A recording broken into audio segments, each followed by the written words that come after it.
Forest Green have sacked their second manager this season. Former Watford player Troy Deeney has been sacked as manager of Forest Green Rovers after just 6 games in charge. But why?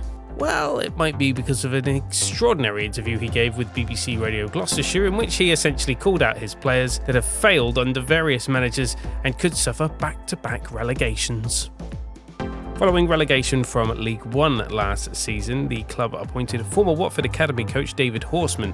He replaced the outgoing Duncan Ferguson, who lasted only 6 months in the job, winning only once in charge. Ferguson himself was a replacement for Ian Birchnell, who was appointed in May of 2022 before being sacked in January of 2023.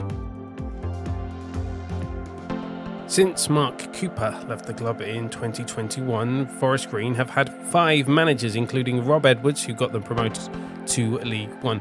Edwards left the club for Watford. He's now managing the Premier League at Luton Town following their dramatic promotion through the playoffs, which Edwards was in charge of. Forest Green's second manager this season was Troy Deeney.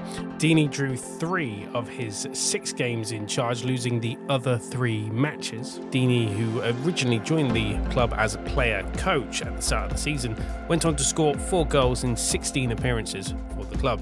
Deeney apologised after scathing criticism of his own players in a post-match chat after their defeat to Harrogate Town.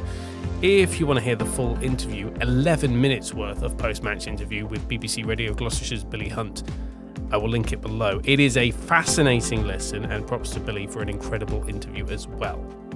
So, Forest Green are bottom of the EFL at the moment, facing relegation back to the Vanarama National League. However, there are more important questions to be asked, such as, does owner Dale Vince stick around with the club? Most likely Dale does. He doesn't seem like the kind of guy to leave a club in a situation like this.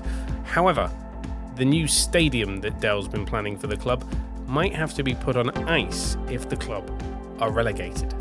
A quick update to that point, as I've heard from a source that the stadium is in no danger of being mothballed and put on ice. It will still go ahead, even if the club are relegated. Whoever takes over, it is clear that the squad is in need of strengthening, with players that are clearly not good enough to play at the level the club finds itself at. But, interestingly enough, the warning signs have been there for a while. This poor form started at the back end of 2022 with Rob Edwards in charge as manager, because Edwards may have got the club promoted and won the League 2 title, but his players did their damnedest to throw it away.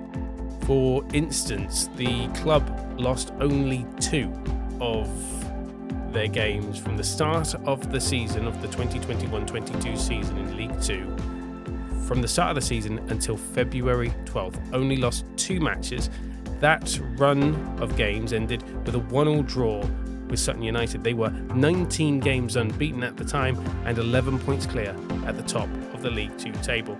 And the poor form starts here because they only won 4 of their remaining 16 games and won the league title on goal difference on the final day with a 2-2 draw at Mansfield.